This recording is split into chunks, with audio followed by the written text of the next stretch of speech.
看看新闻网。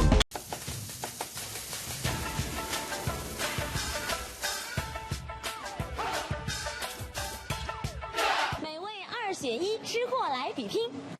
美味2选1游戏规则：每期我们将通过微信挑选出1位参赛选手来挑战上期擂主，2位选手分别推荐一道心目中的重磅美味，然后我们将通过吃货来爆料和街头随堂考2个环节，以大众投票的方式决出胜负。推荐者也将获得本期擂主的称号，赢走我们的幸运礼物，并接受下期挑战。今天的2位朋友能不能给我们带来这样的美食呢？赶紧请出我们上一期的擂主，通过薄皮生煎获得冠军宝座的。你好，你好，柯弟，你好。哎呀，真的，我上次听杨吕说你那个薄皮生煎很不错，回来还跟我推荐了哈。哦，对，因为上海人都喜欢的一个味道嘛，经典的上海的小吃。上期擂主 Crowdy， 微信名 Crowdy， 在上期节目中 Crowdy 推荐的薄皮生煎赢得了更多人的青睐，蝉联了我们的擂主宝座。所以你今天的首擂宣言是什么呢？作为2期的擂主，我的首擂宣言是独孤求败，等你来挑战。独孤求败啊，这个口气有点大哦。我期待着挑战者的到来。赶紧有请出我们今天挑战者啊，一样帅哥，也很高啊。大家好，我名字叫 Elvis。挑战者 Elvis， 微信名 Elvis。你是独孤求败，那我就是东方不败。独孤求败，今天要和东方不败来 PK， 到底谁更胜一筹呢？今天带来的美食是什么呢？你先说。我有2个关键字，一个是经典日式风，还有一个就是小清新的味道。经典日式风配小清新味道，那挑战者呢？我今天是港式香港味，然后还有一个是烧腊大拼盘。其实我也很好奇啊，到底是2道什么样的美食呢？我们一起接着往下看。连日的雾霾让这个冬天显得特别干燥，这时候如果有一碗湿漉漉的泡饭或者一大碗粥，是不是特别诱人呢？今天要推荐的是米子的鳗鱼茶渍泡饭，它是用绿茶泡制出来的泡饭，吃起来满口清香，清淡的味道改观了我对上海传统泡饭的印象。还有它加上了非常软糯、非常好吃的鳗鱼，所以它是口感略带于小清新，又可以暖心暖胃的。今天我推荐的美食是来自浦东新区长青路上面的一家豫港烧腊餐厅，里面有一道粥叫细盆粥，一开始端上来就是五彩缤纷的，上面有烧鸡、烧鸭，还有叉烧，这些都是我非常喜欢吃的港式烧味。这些东西全部都融合在一块，然后加上很糯的粥，在冬天里面来上一碗是非常暖洋洋的。到底粥和泡饭谁会更胜一筹呢？赶紧进入我们的下一个环节，吃货来爆料。首先，我们来到擂主 Crowdy 推荐的米子。这家的鳗鱼茶渍泡饭，据说是他们家大厨自己研发的，并经过改良的融合菜。我发现呢，上海人比较喜欢吃茶泡饭，另外鳗鱼比较有那个日本的特色，所以就把这2个东西结合在一起。一般日本那个茶泡饭呢，里面会有 wasabi 的，但是上海人就比较喜欢吃酱油味道的东西，所以我把这个 wasabi 去掉，就变成一个我们自己调的酱油。上海人对泡饭是情有独钟的，泡了软软的米粒，再搭配点小菜，那吃起来真是种平淡而幸福的感觉。但是他们家居然把鳗鱼、酱油和泡饭组合在一起，又会带来怎样意想不到的惊喜呢？我们先来看一下食材，包括鳗鱼、海苔、芝麻、蛋皮、葱花、茶包和米饭。米我们是用日本秋田本种的珍珠米煮白米饭的时候呢，它那个硬度呢是刚刚好。做那个茶泡饭呢，这不会太过软，也不会太过硬。蛋皮是意式鸡蛋呢，为什么选它呢？是因为它 DHA 含量比较高。酱油我们是用鳗鱼跟日本黑糖做成的酱油。另外这一个就是最主要的鳗鱼了，鳗鱼我们是挑选过的，就每一条都是25 cm 长，大概250克一条的。这么大条呢，它刚刚好那个骨头呢是最软的。大厨说，在这道泡饭的制作中，鳗鱼的烹饪过程是最为复杂的，要经过反复的蒸和烤，才能达到最佳口感。把它蒸大概30分钟，蒸完就再放进烤炉里面烤到有颜色，之后到出菜的时候，我们再要烤、蒸烤，就是重复3次，所以比较麻烦，还有味道会进去一点。蒸30分钟，再刷上酱汁，用200度的温度烘烤4到5分钟。这样的过程重复操作3次，待鳗鱼的表面呈金黄色微焦，酱汁的汁水充分粘合在表皮上才算完成。然后把鳗鱼切断备用。接着就要烧煮泡饭的汤水，也就是绿茶。因为绿茶比较健康呢，还有这个茶泡饭呢，在日本比较流行，所以我把这个茶泡饭呢带过来上海，想介绍给大家。大厨说，只要等水烧开，把绿茶茶包放入，再加入少许盐和酱油，等烧开就马上关火，茶汤的味道就刚好咸甜中带着清香。如果烧得太久，绿茶就会有苦味儿。最后把烧好的茶汤灌入玻璃器皿中。茶汤烧好差不多，米饭也煮好了，把秘制的酱油、白芝麻和鳗鱼放入米饭一起均匀搅拌，使米粒也充分吸收到酱香味儿。再放入蛋皮和海苔，最后把茶汤倒在碗里，泡上1分钟，这道鳗鱼茶渍泡饭就完成了。闻着淡淡的茶香味儿，喝一口清爽的汤汁，舀一勺晶莹剔透、颗颗分明的米饭，再搭配一块咸香鲜嫩的鳗鱼，绝对会给冬日的餐桌上增添一份小清新的温暖。接着我们来看看 Elvis 推荐的豫港烧腊餐厅的这一份细棚粥。要说港式餐厅里最多的就是艇仔粥啊、海鲜粥之类的，这细棚粥究竟是什么来头呢？这个细棚粥呢，是广州以前看戏的时候传统的一种小吃，后来传到香港也是很流行的。细棚粥的特色就是我们选料比较讲究的，我们的米呢用的是3种米，一种是泰国香米，一种是中国大米，还有一种是日本珍珠米。泰国香米会增加那个香，珍珠米呢增加那个软绵绵的感觉。3种米加起来，口感会比较好一点。这个米呢会加点油啊，加点味啊下去，泡2个小时之后再煲。3种米一起在大锅里煲3个小时左右，有客人点单之后再盛到煲里。加入些许姜丝、葱蒜调味儿，然后在粥的表面摆上港式烧味儿以及蛋皮、生菜、腰果粒。大厨说，细棚粥之所以风靡香港，关键还在于那些烧味。你们的粥上面用哪几种烧味啊？有烧鸭、香飞鸡，还有叉烧，秘制叉烧。那像这种烧味，你们是怎么制作的呢？就鸭的话，选材就是用北京甜鸭，然后5斤以上的。就皮好一点，这样烧出来皮脆。那这个鸭子事先要腌制吗？对，先要腌制，有很多个步骤。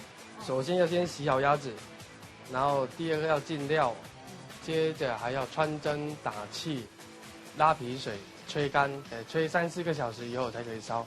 烧的话要烧45分钟左右。那这整个过程大概耗时是多久呢？最少要7个小时左右。中午的就要早上3、4点就要搞好。新鲜出炉的烧味儿，光看色面就让人垂涎欲滴了。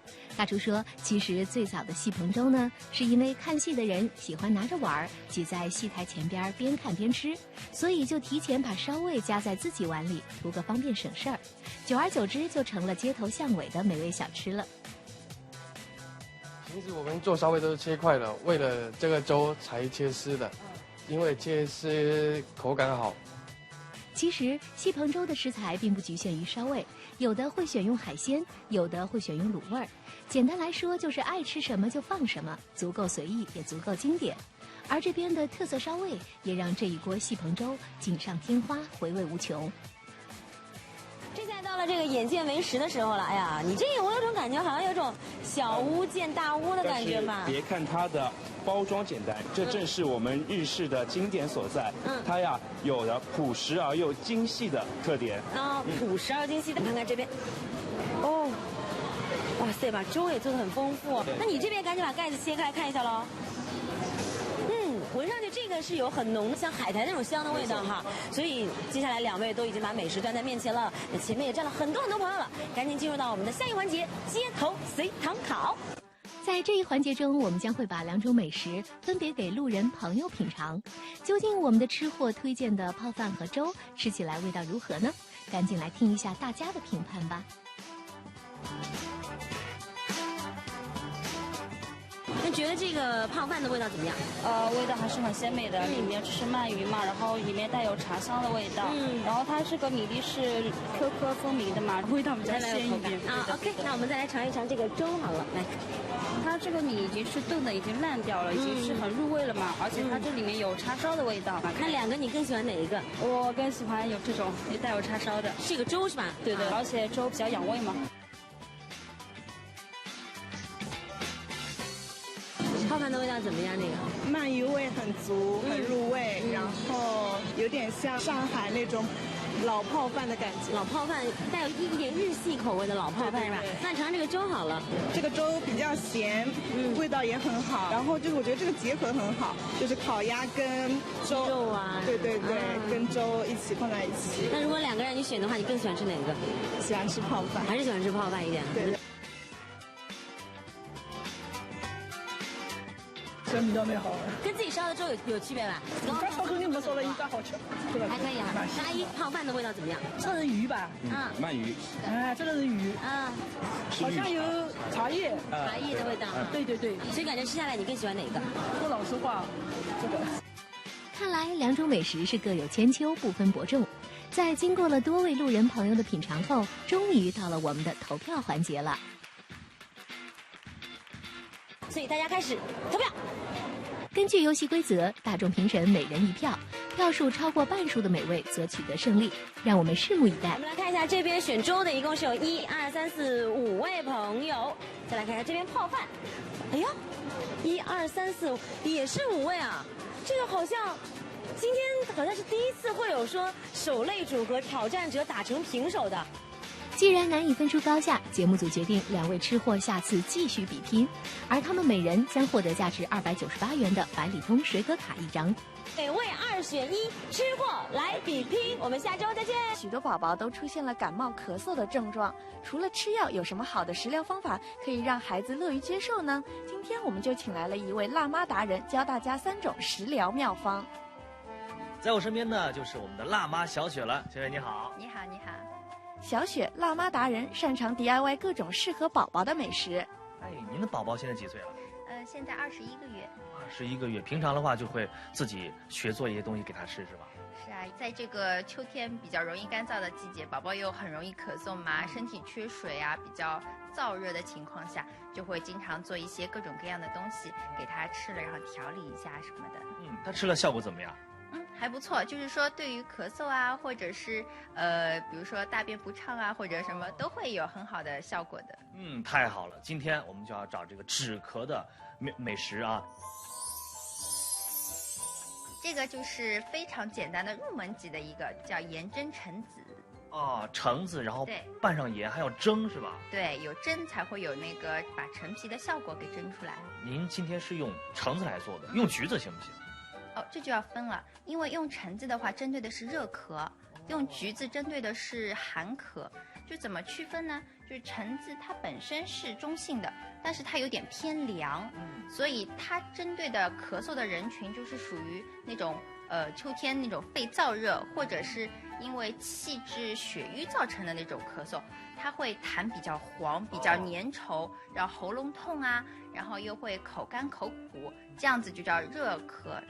对，然后寒咳就是比如说是风寒引起的，是因为对这种就是叫寒咳，因为橘子它其实偏热性一点。风热咳嗽主要症状为有痰且痰发黄、较粘稠、咽喉红肿发痛、口干口苦等。用中性偏凉的橙子来做食疗比较有效。而万感风寒引起的寒咳，主要症状为畏寒、痰白，并且比较清晰，喉咙不痛却偏痒，因此食用偏热性的橘子更好。选好了食材，就开始操作起来吧。一个盖一样，把它这样切开来，大概1/3和2/3这样一个情况，这样的比例。对，然后呢就要撒上盐了。哎，为什么要撒盐呢？盐其实就是起到一种消炎的作用。有时候喝一个淡盐水。对，只要撒一点点就可以了，因为撒多的话就会影响味道。撒盐是为了消炎。对。那这个盐我看也比较特殊，是粉红色的，这是什么盐？这个是宝宝专用的盐，因为今天是给宝宝止咳用的嘛，是适合1岁以上的宝宝使用。它就是低钠，跟成人的盐不一样，所以对宝宝健康比较有益。接着用筷子插一些小洞，使盐充分渗入到橙子的果肉里，再盖上盖子，放入锅中，开中火，隔水蒸15分钟左右。橙子有理气、化痰、润肺的功效，而橙皮中那可丁和橙皮油、豆油都可以帮助止咳化痰，对于孩子热咳有着较好的效果。接下来，小雪要推荐给我们一道适合宝宝的甜品。小朋友爱吃的这个生姜，他能接受得了吗？可以啊，因为你这个糖水其实是有点甜甜的，再加上一点点的生姜味道，它其实吃不出那个辣味的。而且生姜是好东西。对，生姜它是去寒补血祛湿的那些效果，它等于利于发汗，也是对于秋燥的那种咳嗽来说有效。先把生姜洗干净并切片，敲扁让汁水渗出，然后红薯同样洗净、削皮并切块。红薯呢，就是口感比较好。对，红薯主要是小朋友也喜欢，又可以作为主食。就是普通家庭呢，一般不会放牛奶。但是红薯因为它缺少了蛋白质和脂肪，然后搭配了牛奶，它才能够把营养都给补充全面了。太专业了，真是好妈妈啊！做这道甜品除了用到生姜、红薯和牛奶，还有一样既能调味又有止咳功效的冰糖。我们为什么不用白砂糖呢？因为对于咳嗽或者是秋燥的一些情况嘛，用冰糖的话，它是有润肺止咳的作用，它有很好的辅助效果的。把切好的红薯放入炖锅，加入开水没过红薯，然后加入冰糖以及生姜片，先炖大约20分钟，然后再加牛奶。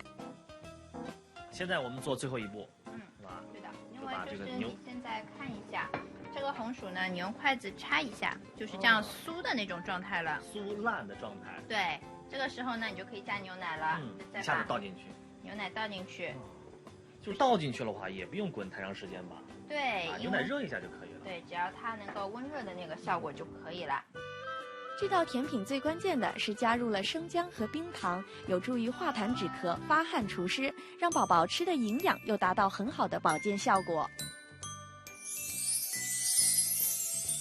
这一道叫苹果糯米盏，就很好听。对，盏，因为它是用苹果作为容器来做这么一道甜点的，然后又可以作为主食。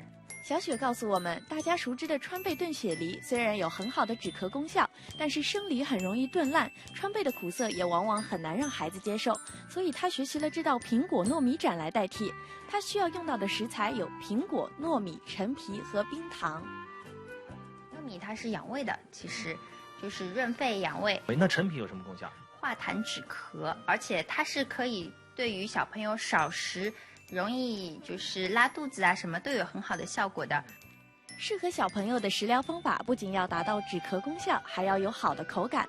把苹果中间的果肉挖去，然后塞入糯米，就可以让糯米带有清香酸甜的口味，让感冒厌食的宝宝食欲大增。最后在糯米上放上陈皮。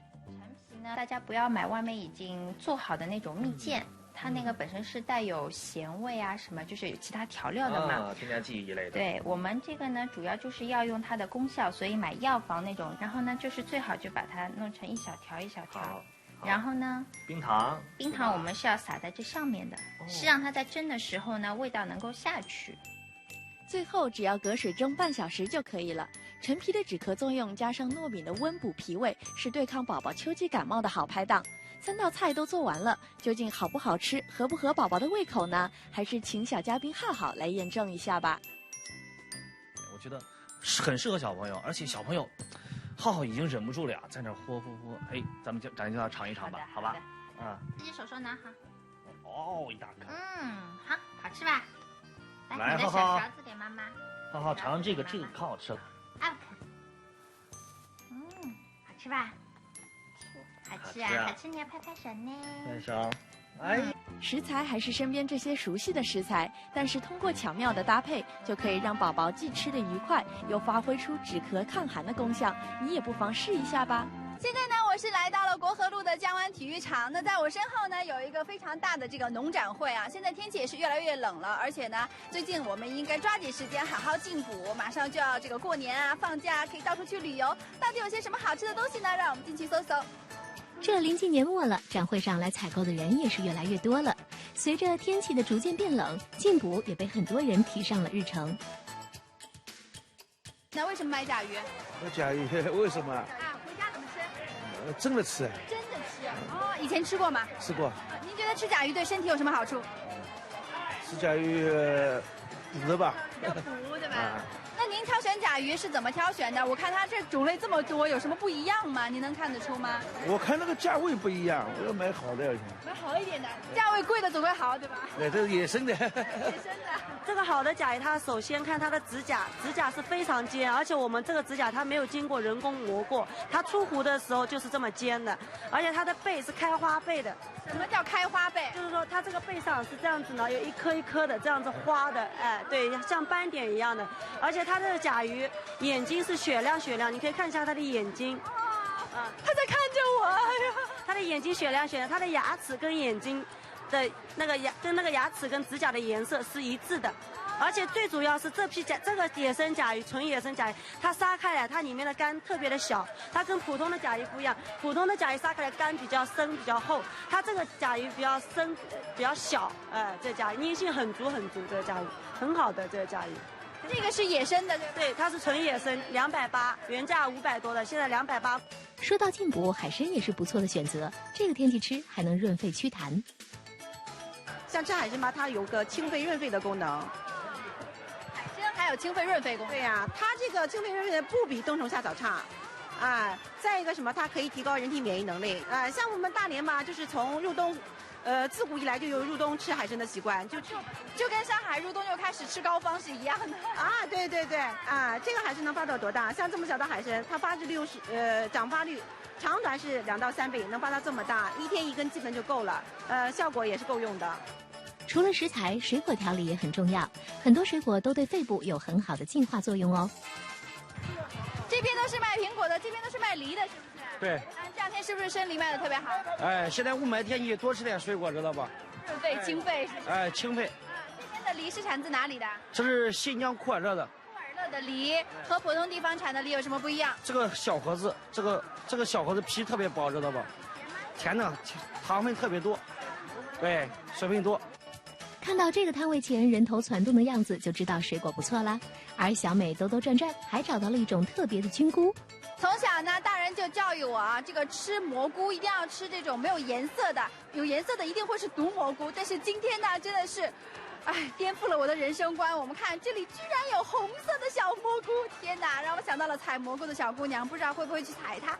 你好，我想问一下，这个蘑菇为什么是红颜色的呢？这它是云南那边野生的，它是长在那个高原上的。高原上的，那这个蘑菇有毒吗？因为不是没有毒的，没有毒的啊，可以食用的。这个它是纯的嘛，就清一色的是这种的嘛，它没有其他杂色的在里面的嘛，这就是一个品种的。那这个红蘑菇和比如说平时我们看到这种褐色的蘑菇什么的，它有什么区别吗？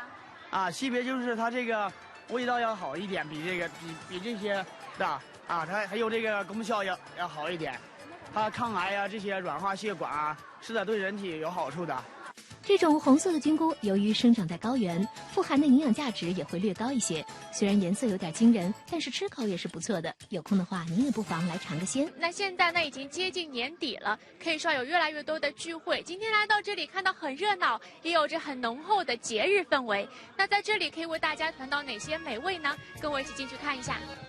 快到年底了，各种大大小小的聚会开始热闹起来。今天朱一静就为大家找到了这么个适合聚会的德国餐厅。我看到两位女生很浪漫的在吃晚餐呢，先跟我们说一下今天点了哪些东西。今天因为我们点了一个套餐嘛，有那个餐前水果，然后还有个芦笋汤，然后面包篮也是像开胃一样在前菜。对对对，然后这个是鹅肝和那个红酒雪梨，这个我觉得蛮特别的。对，是个雪梨是吧？哇，对的。这个应该是道主菜吧？主菜是三文鱼，还有鸡肉，当中是块土豆饼。他2位还有喝酒哦。对的，它是这样的，2个人来吃可以送1瓶红酒的。今天咱们团购的是哪个套餐？我们今天团购的是一个 A 套餐，然后就是有虾汤，有那个烟熏鸡脯，然后加上芒果，就这个作为前菜的一个色拉。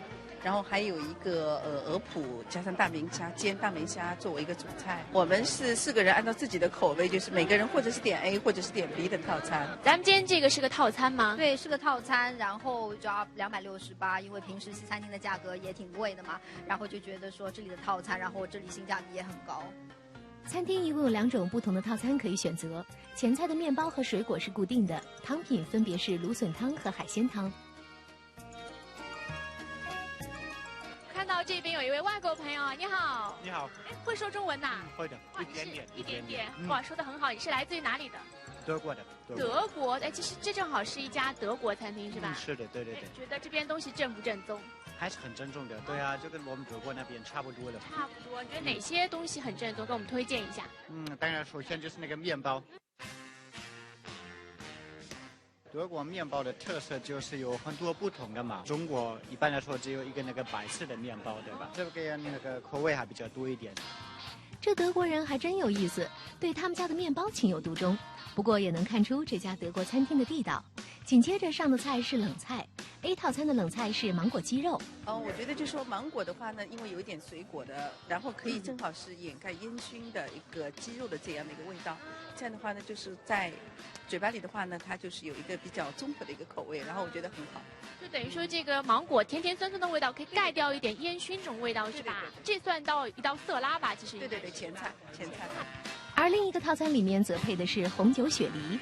我很喜欢这个雪梨这一道，我估计它是放在红酒还是哪里有浸过吧，我猜想。然后它有点甜味，然后又不是很甜，然后口感也很脆，保持梨的那种脆的味道，感觉很不错。我看雪梨旁边还有这块是什么东西？这块应该是鹅肝。这个其实既可以做一道这个甜品，也可以算一道主菜，因为有水果，也有这个鹅肝，是吧？吃完丰富的前菜，最关键的主菜要上场了。要知道德国人的菜量多实在，看看这道烤春鸡拌三文鱼，平时都能当2道菜，今天合并成1道上桌了。刚刚试吃了一下这个鸡，它这个鸡是外面烤的很脆的嘛，然后它味道有一种那种香料的味道，是蛮特别的。然后鸡肉也蛮嫩的，蛮多汁的。对的，旁边还有一块鱼，对，鱼的味道也不错的，它蛮大一块的，感觉很肥厚，吃上去一口的话就有很多汁水。最外面那层它是烤过，然后有酱汁的味道，然后里面但是它是保持原味，还蛮新鲜的那种三文鱼，当中还蛮嫩的，有多汁的感觉。而另一个套餐中的主菜是大明虾和鹅胸脯肉的组合，也是最受欢迎的一款套餐。我们是团购的，然后我点的这个套餐呢，比如说它原价是368，现价只要268，而且啤酒是免费畅饮的，加上它的这个前菜啊、主菜啊、甜点啊什么的量也非常足，很好。对一个男士来说，这样一个套餐应该足够了吧？那太够了。每个套餐中的菜品都很丰富均匀，最后上来一块地道的德国烘焙蛋糕，整个套餐才算全部上齐。因为这个逢年过节啊，德国人比较喜欢吃这个鹅肉，所以说我们选择的这个鹅胸脯肉，还有这个大明虾，另外呢配了这个土豆泥跟芦笋。那这上面的酱在调制过程中是怎么样的？我们这个酱是选用的这个 rosemary 香草，完了之后熬制的这个酱汁，比较符合这个鹅肉的一个特质。对，所以这2个食材它们的味道其实是差不多的。对，差不多的。对。那烹饪的过程呢？烹饪的过程主要是以煎制为主，完了把那个鹅肉的香味煎出来。虾呢它本身有这个海鲜的味道，所以2个搭配在一起，应该说是比较符合这个节日的一个气氛吧。那咱们这个团购在订餐的时候，你们这儿有什么规定吗？是这样的，因为我们这个事先要准备，所以说呢，而且它不是每个客人当天来就能吃到的，所以说一定要提前1天预约。本次套餐适合1人食用，无论是 A 套餐还是 B 套餐，都可以根据自己的口味做选择。而啤酒畅饮，赠送红酒的优惠，可以为聚会省去不少钱呢。那这个团购呢，它仅限于12月24号和25号使用，它的原价是368，团购价是268。无论是喜欢吃西餐还是想要聚会，来这儿都是一个不错的选择。今天呢，我们来到了医美时尚广场，到12号呢，这里有一场2013静安时尚购物节。我们从地铁2号线还有7号线5号出口出就可以到到这里呢。大家看到啊，现场非常的火爆。接下来我们进去看一看吧。此次展会位于静安区黄金地段的医美时尚广场，人气相当的火爆。到了年末时节，不少市民已经开始为年货做起了准备。哎呀，这里卖的种类真是太多了。哎，我看见这里好像是卖一些奶制品的。你好，哎，你们这里有什么类型的？我们这个是主要是来自内蒙古大草原的，就是奶食嘛，就是比较有特色的，就是这些羊奶片、羊奶酪，还有就是牛奶的奶片跟奶酪这样子。那你们这块主打什么呀？我们的主打就是我们这一款羊奶贝，卖的特别好的，就是它主要就是说温性的，吃不会上火，而且它的补钙吸收率非常高的，能高达94%以上的。我们的这个羊奶酪呢，主要是经过羊奶发酵的，所以说里面富含乳酸菌的，肠胃特别好的，特别是女孩子说想减肥啊，吃这一种非常非常好的。那我看你们这好几种颜色了是吧？肯定不同种类的是吧？啊，对的，这边呢种类就是羊奶的羊奶贝跟羊奶酪，这边就是含牛初乳的，可以增强抵抗力、免疫力的，像小朋友跟老人吃这种也很好的呀。还有就这一种是帮助消化的。不同类型的，各种不同功效。奶酪制品，很多市民会担心口味是否能够接受，当然现场也可直接品尝。除了罐装以外，还有袋装和散装可以选择。您也可以各挑少许给家人尝试。在展会上能让人尝的，肯定是质量特别好的、最吸引人的。你好，这是什么东西啊？这个就是我们广西的8度笋，这笋干是非常嫩的，1斤可以泡10斤。然后它这一般一包可以吃10几顿，就非常的实惠，然后吃口好。然后这种笋就吃起来比较嫩，外面就是每包里面全部都是嫩的，没有一根老的，就是全部精挑过的。像外面菜场或者说别的地方买的很多笋嘛，有老的或者说有头，这个就没有头没有老的，鸡汤鸭汤都好吃的。说到鸡汤鸭汤，展会上就这一家冰冻草鸭草鸡，价格来的比较划算。哎，我看这个草鸭这是2年的是吧？嗯，对。就长够2年的。25块钱一只，这一只有多重啊？2斤23两左右。它这个草鸭炖出来了，这个味道口感有什么不同吗？肉质都很鲜嫩，做酱鸭、板鸭都可以的。嗯，对。而且我看到它这边啊，就是一般都是2年到3年的。哎，这个3年的散养老母鸡。嗯，对。东北老母鸡。这每一只有多重呢？2斤半左右。我看到这上面还有一个细节啊，就炖汤只需要2个小时是吧？对，炖出来汤要最少2个钟头以上，不要添加任何味精、鸡精那些，就能炖出那个鸡肉的鲜味。对。展会上另一走俏的就是宁波的咸货了，阿姨妈妈们买上一点，为第2天家中的早餐是增添了不少新意。哎，我看见这个宁波海鲜的柜台围的人好多呀！你们这个蟹骨有什么特点呀？蟹骨里面都是素质蟹做的，都有黄的嘛，红膏蟹，对，不是很咸的，正好合适上海人的口味。而且像这种对虾呢，很好的，不是很咸，一点点咸，很鲜的，全都活虾醉的，活虾腌的。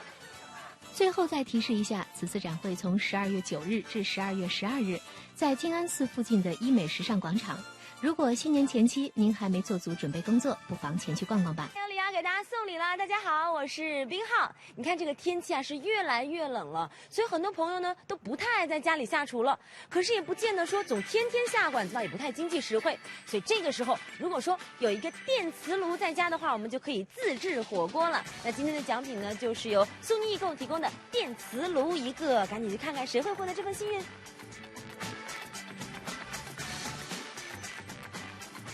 你好，有人吗？好像没有，我们换到这边看一看。哎，您好，我们是新上频道人气美食的，您知道这个节目吗？我都是因为炒股票的，看一直看哎，看一直看。在看电视吗？现在？啊？在看电视吗？在看电视。在看什么频道啊？现在在看财经频道。以后如果想知道哪里有好吃的话呢，可以看看我们频道。对，我一直看的。分工不同，我们是哈。哎，我知道的呀，我一直看烧菜什么，我因为家庭主妇也要烧菜什么，对吧？一直看的。没关系，我们给您送个小礼，苏宁易购的这个送的洗衣液1瓶，好吧？哦，谢谢啊，谢谢。阿姨，谢谢，再见啊。我在看新闻。在看新闻是吧？那没事，阿姨给您送个小礼吧，好吧？是那个苏宁易购送的这个洗衣液，这边没在看，我们看看它的对门好了哈。你好，我们是那个新上频道人气美食的。哎，你好，方便开一下这个防盗门好吧？阿姨，您在看电视吗？在看什么？在看新上是吗？哎呀，来，进门之前我们先给您送一个小礼，苏宁易购的这个洗衣液一个。来，是，阿姨，好，那我们方便进来吗？现在？啊，谢谢。我们来看一下电视哈。哎，果然现在是正在放美味松。每天要到7点钟，我们就要开每天都看的，每天都看。怎么烧菜啊？那么还有一些好的这个节目，我们都很喜欢的。都喜欢的是吧？叔叔平常会烧菜吗？会烧菜。会烧，我学呀。在家里面谁做的多，叔叔做的多还是阿姨？我烧的多。两位忠实粉丝啊，所以我特别希望叔叔阿姨你们可以答对题目，然后我把这个大礼送给你。其实我拎着也怪重的哈。对。好，听好我的问题，叔叔好。问题是这样的，在苏宁易购这个平台上，我们都可以买到哪些商品？随便猜对3个就可以了。电视机，阿姨也猜一个。电冰箱，电器类的啊，还有呢？除了电器类的还有电磁炉，还是电磁炉，我们都给您送来了。对，想的稍微广一点、宽一点。还有自行车、棉被，它都有买的。对，还买过的。买过啊，棉被买过的。都买过的是吧？你这说起来，其实真的好多，基本上我们想要买的都可以买得到。对。何止3种啊！所以这份大礼当然是来给叔叔吧，好不好？是。叔叔，我们要不要拆开来看一下，好不好？全新的吧，叔叔啊，全新的哈，电磁炉。哎呦，里面还送了一个，还有锅子，送一个电磁炉，我们外带再送您一个锅。我们来庆祝这个成功的一刻，来，1、2、3。其实最后那个苏宁易购提供的这个电磁炉一打开，还蛮惊喜的。那送了个电磁炉，还顺带送了一个锅。但是朋友们，您知道吗？在苏宁易购啊，其实除了电器以外，还有很多，比如说化妆品啊、母婴产品啊，包括说美食团购，通通都有。所以电视机前的朋友们，如果说您也想获得这份幸运的话，记得通过微博来联系我们，说不定下一个幸运儿就是电视机前的您。我们今天啊，要为大家献上我们的特别策划，那就是爸爸去厨房。爸爸，我们今天要吃什么呀？每个老爸一个厨房任务，必须跟宝贝一起完成。那我们今天爸爸能否完成任务呢？接下来让我们先去认识一下他们。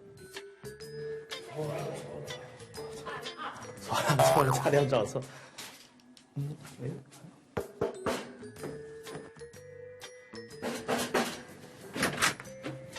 哎，是陈爸爸吗？哎，是。哎，我们是爸爸去厨房的。不巧的是，我们到的时候，宝宝还在睡午觉，睡得好死啊！午休时间结束，我们该起床了。好像不太管用啊，管用，行了。啊，怎么了？你说呀，怎么了？乖，怎么了？你说呀。啊！还想睡呀？还想睡啊？哎，好了，可以起来了。看来老爸是一点也搞不定宝贝，还得老妈上场。妈妈管比较管用一些，应该是。平常情绪安慰上都是他妈为主，只有他调皮实在管不住的时候，我出马。好吧。小宝贝甜蜜的午睡被我们吵醒，一直哭闹不停，最后还是记者的再三道歉，才让宝贝停止哭泣。可以原谅阿姨吗？哎，对的。谢谢你啊，爸爸真大度。我是陈喊过，我今年4岁了。我的爸爸是一个好爸爸。说我比较愧疚的还是陪孩子蛮少的，我希望我能成为一个慈祥的爸爸吧，也能成为一个细心的照顾孩子的爸爸。赶紧去看看今天爸爸的任务是什么。转交给您。谢谢。我现在可以打开吗？可以打开了，您拆开看一看。利用指定食材做一道美味，不可以用盐哦。不用盐，而且还是指定食材。不用盐哦，那味道怎么调？那就看爸爸您的本事了。我们的食材有田螺、五花肉和咸菜。陈爸爸看怎么样？心里有谱吗？很没谱，很没谱啊！啊，那这样吧，给你一次场外求助的机会。OK， 准备求助谁？老婆呗。老婆呗。那只有老婆了。你的意思说把它全部剁成肉丁？糯米。天哪，这对陈爸爸来说简直是晴天霹雳，是个不可能完成的任务。但不管怎么说，田螺汆水肯定是第一步。哎呦，我在想啊，这个方案我可不可以自己革新一下？可以，当然可以啊！今天是你做主。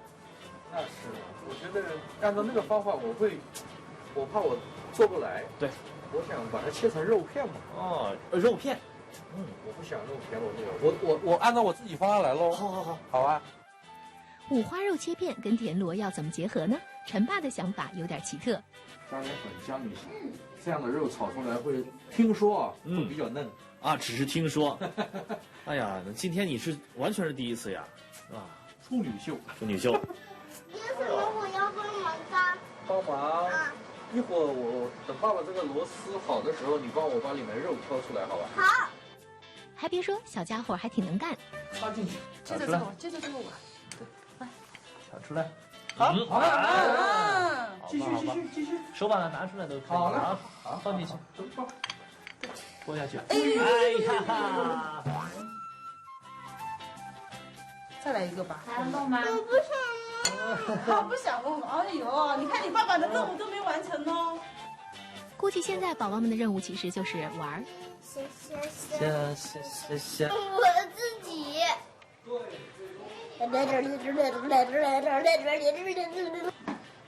白眼儿，我要发芽，我要长大。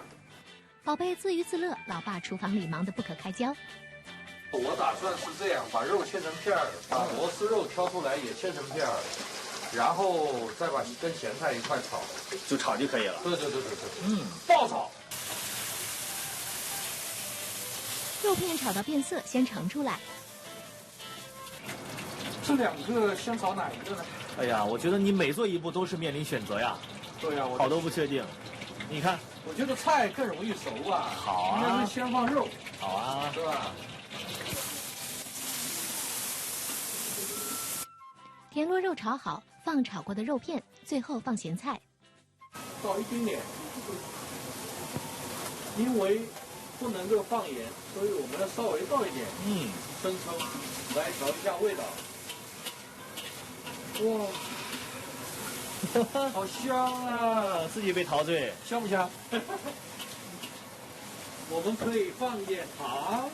哦，放点糖，放点糖调鲜。看来陈爸还是具备一点厨房知识的。可是，即便是加好糖，应该也无法弥补咸菜和酱油在一起的咸吧。不管怎么样，老爸今天的任务算是完成了。田螺咸菜炒肉，色面还说得过去，只是味道让人十分忐忑。好吃了，真好吃了，不准敷衍哦。爸爸菜跟妈妈比呢？妈妈和爸爸都好吃耶。哎呦，妈妈来尝一下，怎么样？螺丝肉有点老，五花肉不错，咸蛋也正好。看要分开吃，总体评价呢？怎么样？总体评价应该有70分吧，应该有70分。满分1000分。满分100分，70分不错，已经不错了。没有先前那个顾虑了吧？对，没有，就咸菜应该用水泡一泡，有点咸。成功！耶！哎，非常棒，非常棒！来，我也来一个！哎！好了，今天我们人气美食的全部节目都到此结束了，我们下期节目再见。